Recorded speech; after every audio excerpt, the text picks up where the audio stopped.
Lecture number 17 ला आपण सुरुवात करतोय. Practice set number 2.6. यातली 4 एक्झाम्पल आपण अगोदरच्या लेक्चर मध्ये पाहिली. आता आपण 5th एक्झाम्पल पाहतोय. काय म्हणलेले लक्ष द्या. Suyash score 10 marks more in second test than in the first test. Than शब्दानंतर कोण आलाय? First test. म्हणून इथं लिहायचं let score in first taste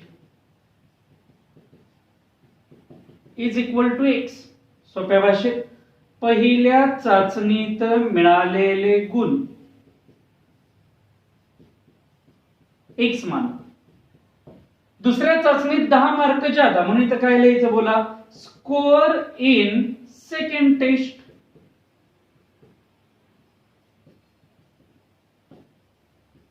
दुसऱ्या चाचणीतील गुण 10 जादा म्हणजे काय होणार बोला. X plus 10. आता व्यवस्थित गणित जर तुम्ही वाचलं तर त्यांनी काय लिहिलंय बघा. बाय गिवन कंडिशन, दिलेल्या अटीनुसार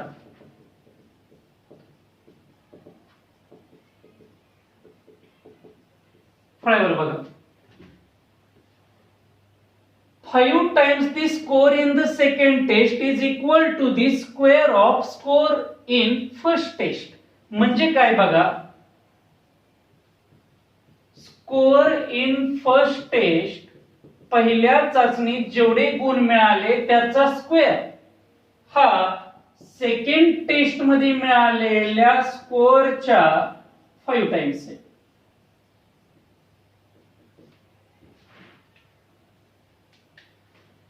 पहिल्या चाचणीतील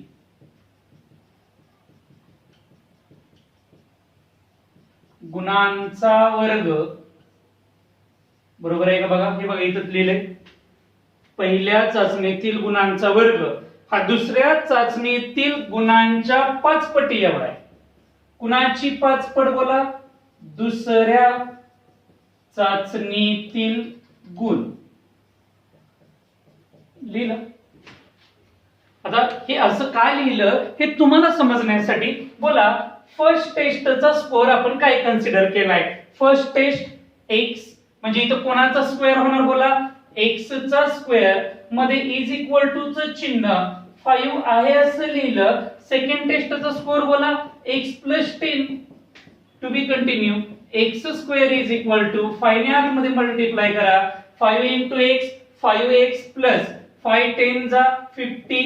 हे सगळे नंबर अलीकडे आणा. एक्स स्क्वेअर प्लस 5 सॉरी हा प्लस ऐवजी अलीकडे आल्यावर -5x minus 50 is equal to 0. Multiplication बोला किती आलं पाहिजे 50. डिफरन्स कितीचा 5 चा बोला 10 5 जा 50. मायनस मायनस मायनस प्लस आलेले फॅक्टर मधल्या बद्दल लिहा पटपट बोला. X square minus 10x plus 5x minus 50 is equal to 0. To be continue. x common घ्या in bracket x minus 10. 5 common घ्या हाच ब्रॅकेट पलीकडे x मायनस 10. ही गणित सोडवण्या अगोदर तुम्हाला फॅक्टरायझेशन आलं पाहिजे तर हे पटपट पटपट स्टेप जमतात तुम्हाला सगळ्या. दोन्ही bracket same.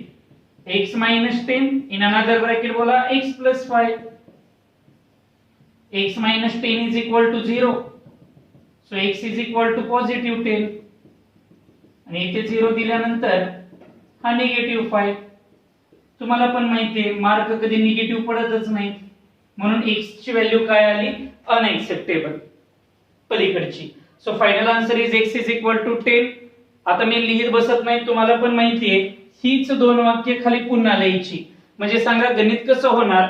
Score in the first test पहिल्या चाचणीत गुण 10. Score in the second test दुसऱ्या चाचणीत गुण x प्लस 10. पुढे काय होणार is equal to 10 plus 10 is equal to 20. लिहून टाका. 6th एक्झाम्पल ला आता आपण सुरुवात करूया. तुम्ही पुस्तकामध्ये जर पाहिलं तिथे त्यांनी असा स्टार दिलाय. स्टार म्हणजे त्यांना म्हणायचं असतं थोडंसं बऱ्यापैकी गणित आहे. बऱ्यापैकी म्हणजे थोडंसं टफ जाईन असं त्यांना म्हणायचं. मी कधी टफ म्हणत नाही एक्झाम्पलला. प्रत्येक एक्झाम्पल हे सोपंच असतं. ते म्हणतात mister Kasam runs a small business of making earthen pot. Mister Kasam यांचा छोटासा व्यवसाय आहे, ते मडकी बनवतात. ठीक आहे. मातीची भांडी बनवतात. He makes certain number of pots on daily basis. ते दररोज ठराविक मडकी किंवा ते मातीची भांडी बनवतात. किती बनवतात माहित नाही. The production cost of each pot is 40 more than 10 times of number of pots. एक भांड बनवायला किती खर्च येतो, तर जेवढी भांडी तुम्ही बनवता त्याच्या 10 पटीपेक्षा 40 रुपये जास्त. ठीक आहे, पुढे जाऊया. If the production cost of all pots per day is ₹600. दिवसभरामध्ये तो जी काही मातीची भांडी बनवतो त्याचा एकूण खर्च 600 रुपये येतो. तर सांगा एक भांड बनवायला किती खर्च येतो. Find the production cost of each pot and number of pots he make per day. आणि तो दररोज किती भांडी बनवतो. इथे महत्वपूर्ण गोष्ट कोणती आहे जिच्यावर आपण लक्ष दिलं पाहिजे. तो दररोज किती भांडी बनवतो हेच माहित नाही. हे बघा हे वाक्य, he make certain number of pots on daily basis. मग आपण उत्तराला सुरुवात तिथूनच करूया. Let number of pots he makes on daily basis. Daily basis म्हणजे दररोज. दररोज बनणाऱ्या मातीच्या भांड्यांची संख्या.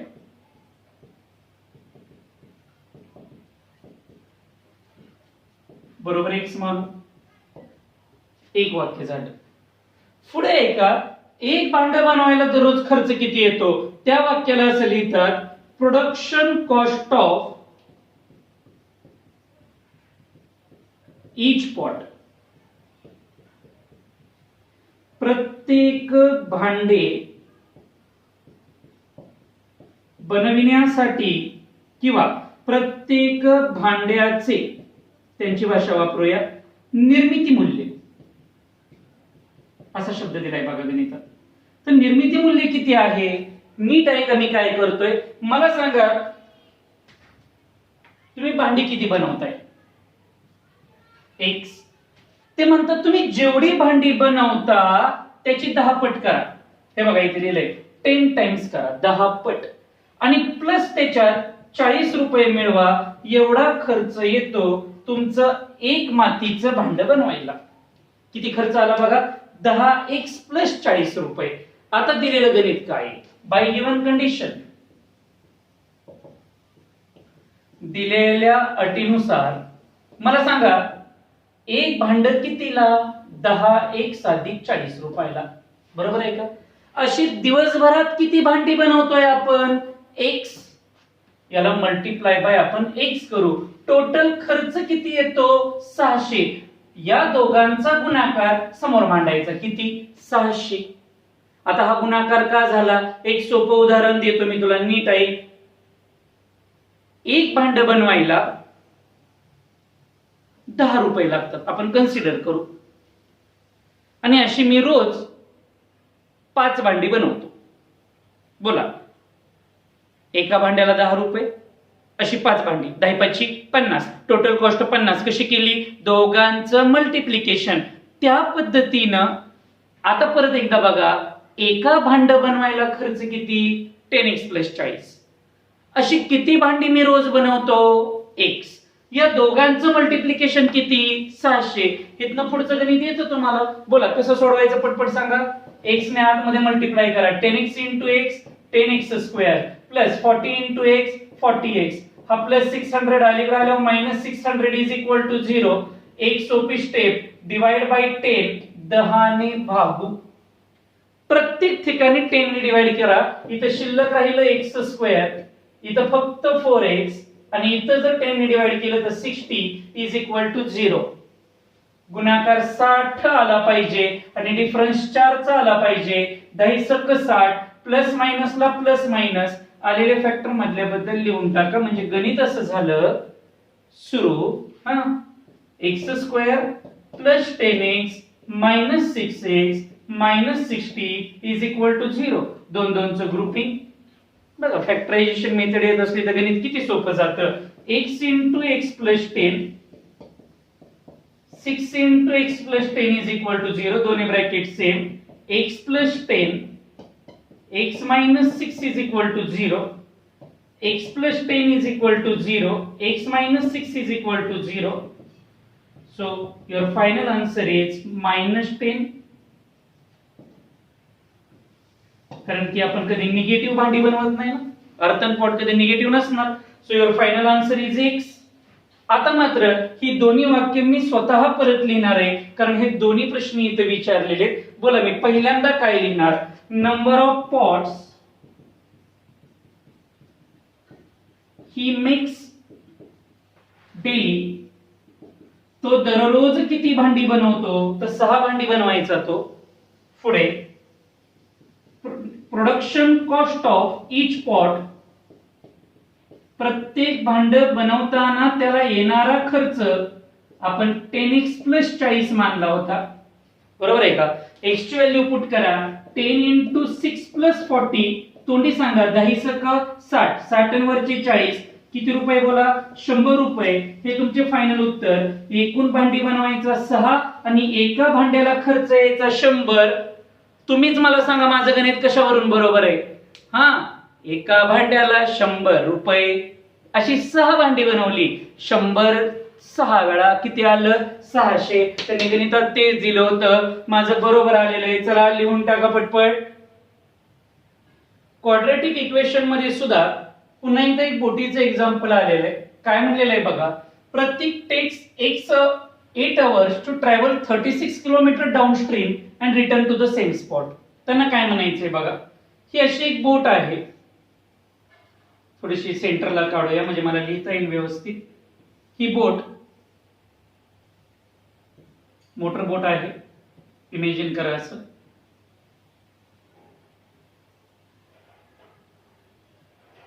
आणि पाणी त्या दिशेने वाहते, पलीकडे समोर वाहते. पाणी समोर वाहत असेल तर त्याला डाऊनस्ट्रीम असं म्हणतात. डाऊनस्ट्रीम, पाण्यासोबत वाहत चालली आहे बोट, त्याला डाऊनस्ट्रीम. आणि पाण्याच्या विरुद्ध दिशेने जर बोट जात असेल तर तिला अपस्ट्रीम म्हणतात. ही बोटीचं स्पीड झालं आणि हे पाण्याचं स्पीड झालं. एवढे 4 गोष्टी या गणितामध्ये असतात. काय म्हणलेलं आहे वाचा? तो जातो आणि परत येतो आहे त्या स्पॉटला. हा टोटल डिस्टन्स किती आहे? 36 किलोमीटर. आणि हे सगळं करायला त्याला वेळ किती लागतो? बोला 8 hours, बरोबर आहे. म्हणून आपण त्यांनी कशाचं स्पीड काढायला लावलंय? वॉटर करंटचं. म्हणून वॉटर करंटचं speed 1 kilometre per hour consider करू. बोटीचं स्पीड त्यांनी दिलंय 12 किलोमीटर पर आवर. आता मला सांगा, पाणी पण वाहतंय, बोटीला सुद्धा मोटर लावलेली बॅक साईडला, बोट पण आपल्या स्पीडने वाहते. जर पाण्याच्या दिशेने बोट चालली असेल तर ते दोन्ही स्पीड ऍड होतं. म्हणजे डाऊनस्ट्रीमला त्या बोटीचं स्पीड किती होणार? बोला एक्स प्लस, सॉरी, बोटीचं स्पीड नेहमी जादा असतं ते अगोदर लिहायचं. 12 प्लस 1 किलोमीटर पर आवर.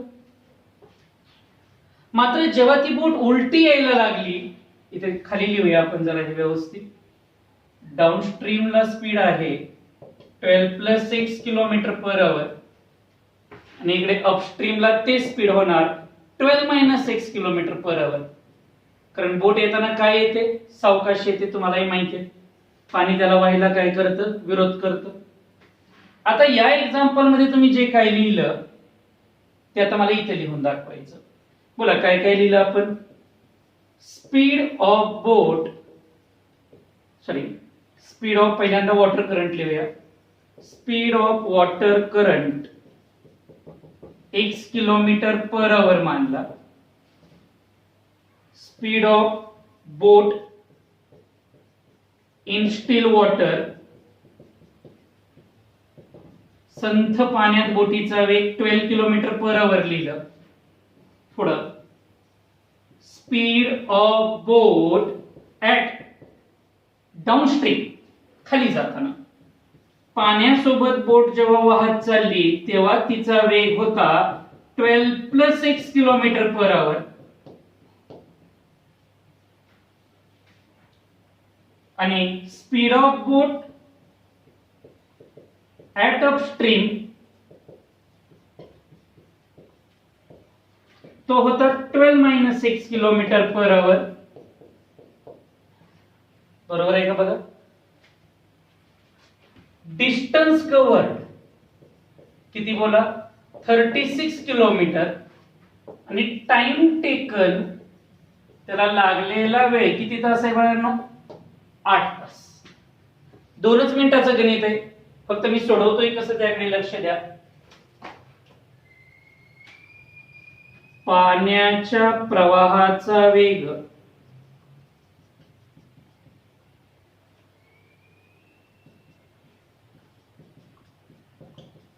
x किमी प्रति तास असं लिहायचं तुम्ही. संथ पाण्यात बोटीचा वेग किंवा नावेचा वेग, नाव लिहिलंय का बोट लिहिलंय तुमच्या गणितात? बोटच आहे, बरं झालं. संथ पाण्यात बोटीचा वेग 12 किलोमीटर प्रति तास.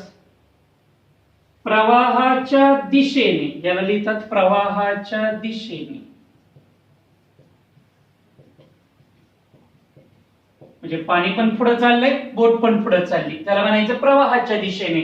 आणि उलट जर असेल तर त्याला लिहितात प्रवाहाच्या विरुद्ध दिशेने. अनेक मुलं प्रश्न विचारतात सर डायग्राम काढायची का? अरे डायग्रामच नाही काढली तर गणित काय कळणार तुला? डायग्राम काढली पाहिजे. प्रवाहाच्या दिशेने बोटीचा वेग एवढा एवढा, आणि खाली बोला प्रवाहाच्या विरुद्ध दिशेने बोटीचा वेग एवढा एवढा, जो काही दिलाय. नंतर त्यांनी पार केलेले अंतर आणि त्यांना ते अंतर पार करायला लागलेला वेळ. आता इथं अंतर मध्ये थोडासा तुम्हाला प्रॉब्लेम येणार आहे. कसा बघा, नीट ऐका. तुम्हाला मी फॉर्म्युला शिकवलाय, कोणता रे बाळांनो? Distance time is equal to distance upon speed. नीट ऐका बरं का, 1 नंबर गणित आहे. वेळ बरोबर अंतर भागिले त्या वेळीचा वेग. आता मी काय लिहितो ऐकायचं, पटकन बोला. पहिल्यांदा तो किती किलोमीटर गेला रे? 36. Very good. त्यावेळी स्पीड किती होतं? 12 प्लस 6. याचाच अर्थ पहिल्यांदा त्याने डिस्टन्स कव्हर केला 36, त्यावेळी त्याचं स्पीड होतं 12 प्लस 6. Very good. परत आला का तो? नक्की आला ना. परत पण तेवढाच आला, ऍट द सेम पॉइंट लिहिलंय. पुन्हा आला म्हणजे परत पण किती आला? 36. मात्र येताना बोटीचं स्पीड कमी झालं होतं. बोला किती झालं होतं आता? 12 मायनस 6.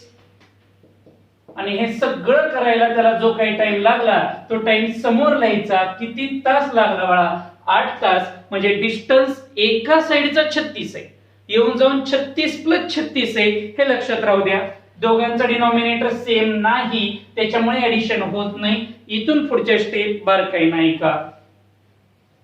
दोघांमध्ये कॉमन काय आहे? 36 कॉमन घेतला. इथे शिल्लक राहिलं 1/12 प्लस 6 प्लस पलीकडे राहिलं 1/12 मायनस 6, पलीकडे 8. क्रॉस मल्टिप्लिकेशन करा. 12 मायनस 6 ने अलीकडे मल्टिप्लाय करा. 12 मायनस 6 1 जा 12 मायनस 6. याने पलीकडे मल्टिप्लाय करा. 12 प्लस 6 केलं. याने अलीकडे मल्टिप्लाय केलं, याने पलीकडे मल्टिप्लाय केलं. खाली दोघांचं पुन्हा मल्टिप्लिकेशन करायचं. म्हणजे हे बघा असं 12 प्लस 6 इंटू 12 मायनस 6 झालं. हा इंटू 36 पलीकडे जाऊ द्या 8च्या साईडला. इथं डिवायडेड बाय 36 प्लस 6 ला मायनस 6 कॅन्सल झाले. To be continue. तुम्हालाही माहिती आहे, इथं येऊया. बोला 12 प्लस 12 24. लिहून गॅरंटी देतो तुम्हाला, याच फॉर्म्युल्यावर आधारित गणित बोर्डाला येतात.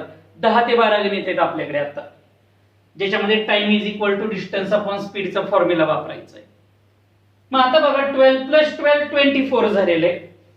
आता अनेकांना प्रश्न आहे खाली काय करायचं, खाली पण कॅन्सल होईल काय? अजिबात नाही. तिथं तो फॉर्म्युला ए प्लस बी ए मायनस बी, सांगा काय असतं? ए स्क्वेअर मायनस बी स्क्वेअर. म्हणजे इथं काय होणार बोला? 12 चा स्क्वेअर मायनस एक्स चा स्क्वेअर. पलीकडे 4 ने भाग लावा, 4 दुनी 8 आणि 4 नवे 36 म्हणजे 2/9 बरोबर आहे. To be continue. 2 ने हा इंटू 2 अलीकडे आल्यावर डिवाइड बाय 2 होतो, त्या 24 ला डिवाइड करता येतं. म्हणजे मला काय म्हणायचंय, मी आता 2 ने 24 ला डिवाइड करणार आहे. 2 1 जा 2, 2 1 जा 2, 2 2 जा, वर राहिलं 12, खाली बोला 12 चा स्क्वेअर 144 मायनस एक्स स्क्वेअर, पलीकडे बोला 1/9. कसलं मल्टिप्लिकेशन रे बाळांनो? क्रॉस. म्हणजे सांगा 12 multiplied by 9 is equal to 144 minus x square as it is. To be continue. 12 9 अष्टोदर से 108 is equal to 144 minus x square. हा मायनस एक्स स्क्वेअर पुढे आल्यावर प्लस एक्स स्क्वेअर. आता हा पुढे आल्यावर जर प्लस झाला तर हा प्लस आहे तो पलीकडे गेल्यावर मायनस होतो. 144 मधनं 108 गेले, 36 is equal to x square. बोला टेकिंग स्क्वेअर रूट, दोन्ही बाजूची वर्गमूळ काढू.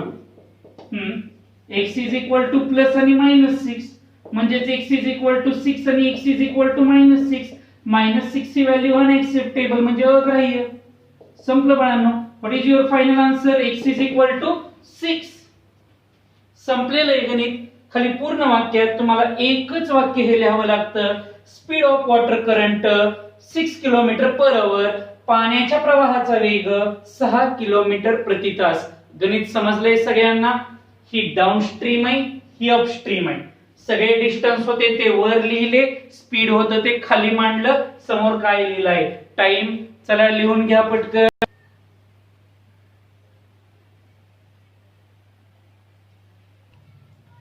आठव्या गणिताला सुरुवात आपण करूया. या गणितामध्ये 2 पात्र आहेत बघा. एक आहे पिंटू, दुसरा आहे Nishu. Pintu takes 6 days more than those of Nishu.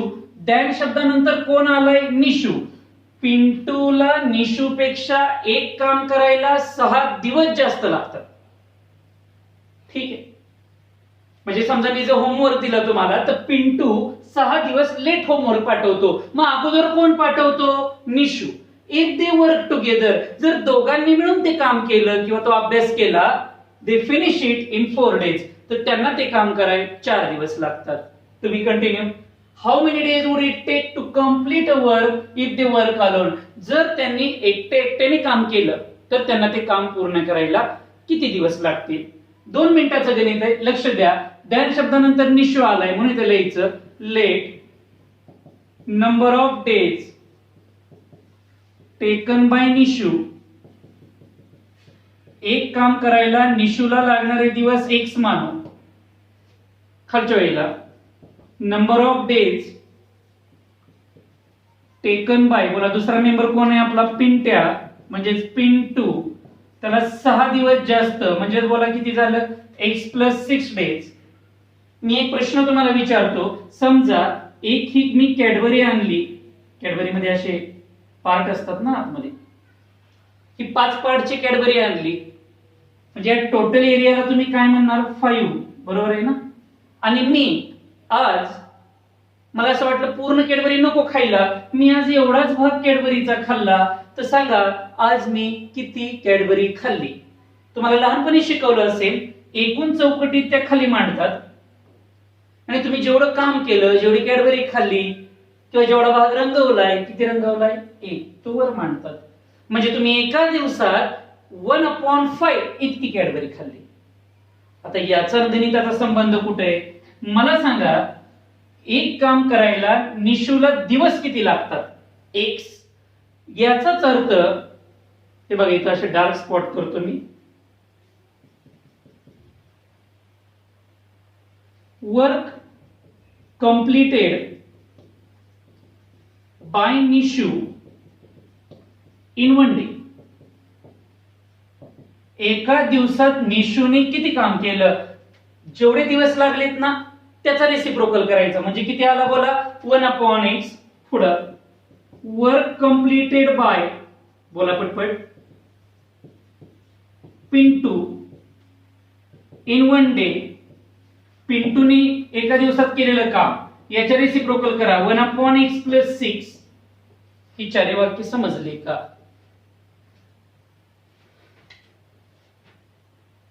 निशूला लागणाऱ्या दिवसांची संख्या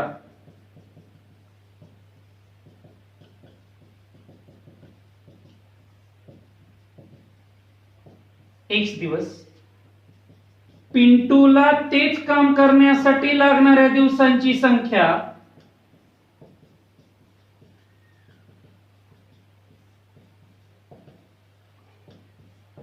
पुढं, हे एका दिवसातलं काम आहे म्हणून लिहायचं एका दिवसात निशूने पूर्ण केलेले काम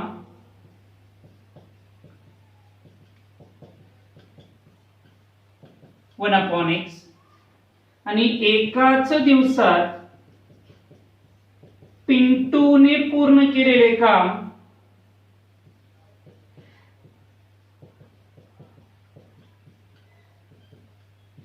(1/x+6). आता दिलेली कंडिशन काय म्हणते बघा, बाय गिवन कंडिशन दोघं मिळून जर कामाला बसली तर त्यांना किती दिवस लागतात? 4 दिवस. मग मला सांगा, पहिल्या दिवशी कामाला कोण आला? निशू, त्याने एवढं काम केलं.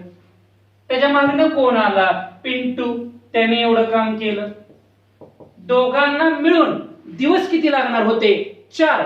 पण एका दिवसात त्यांचं किती पूर्ण काम झालं हे काढण्यासाठी या पण नंबरला रेसिप्रोकल करायचं, म्हणजे उलट करायचं.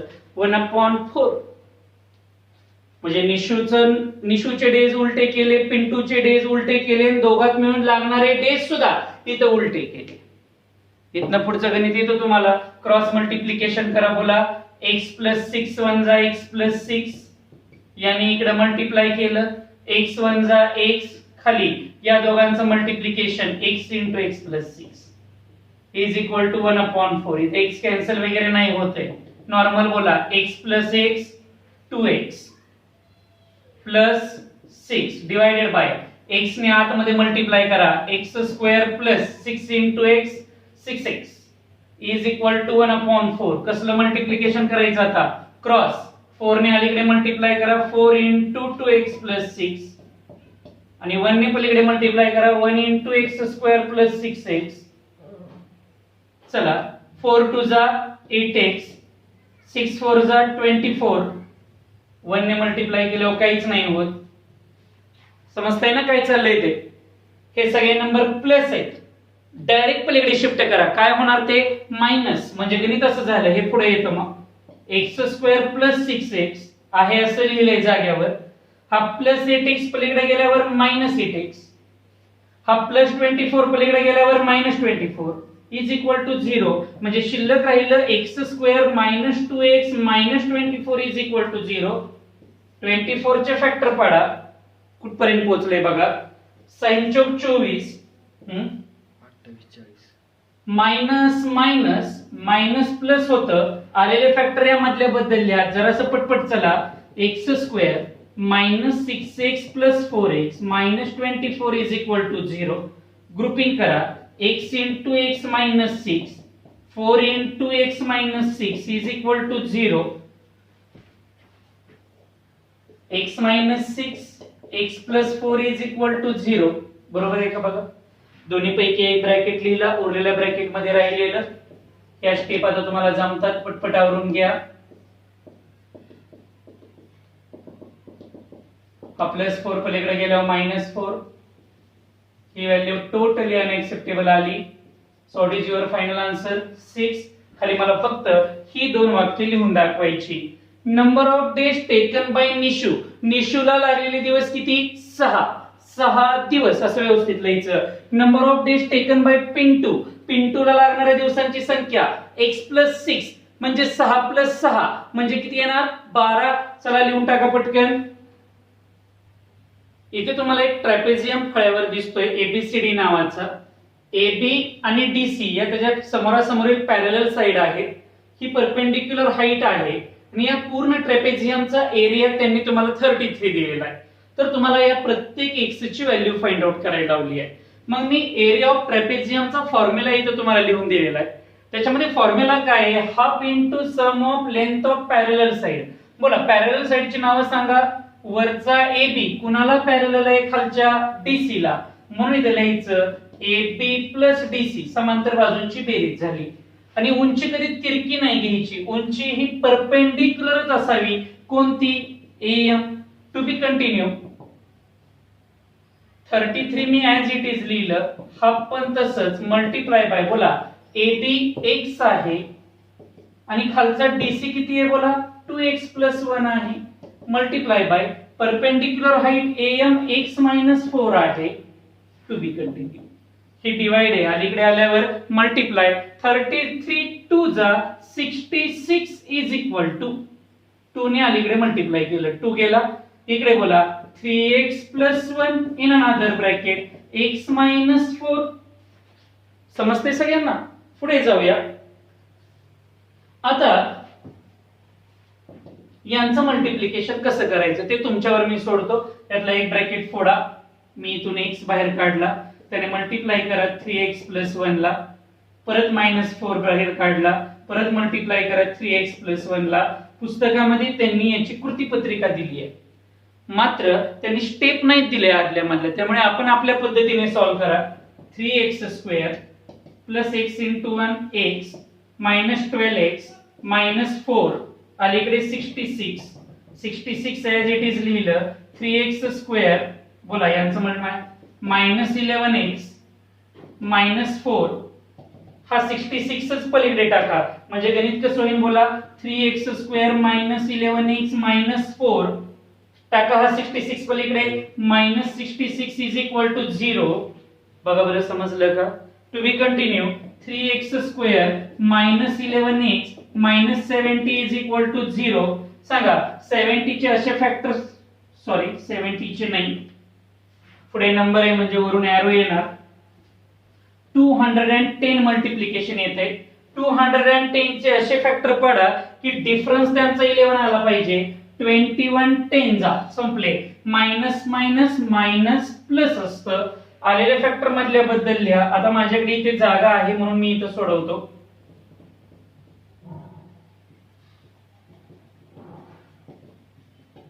बोला गणित कसं होईल मग? 3x square minus 21x plus 10x minus 70 is equal to 0. ठीक आहे. To be continue. 3x common घेऊया, इथं राहिला x मायनस 3च्या पाड्यात 7 नंबरला 21 म्हणजे 7. 10 common x minus 7 is equal to 0. x minus 7 लिहिलं, 3x प्लस 10 पण लिहिलं इज इक्वल टू 0. म्हणजेच बोला x minus 7 is equal to 0, 3x plus 10 is equal to 0. So x is equal to 7 आणि पलीकडे x is equal to minus 10 upon 3 येणार. ही value काय आली? अनएक्सेप्टेबल. तुमची x ची व्हॅल्यू आली. किती आली? 7. आता बोला AB किती आला? x मानला होता तो 7 सेंटीमीटर आला. आणि त्यानंतर तुम्ही अशा पद्धतीने सगळ्या साइडच्या व्हॅल्यू मध्ये x ची किंमत टाकून त्या व्हॅल्यूज फाइंड आउट करा.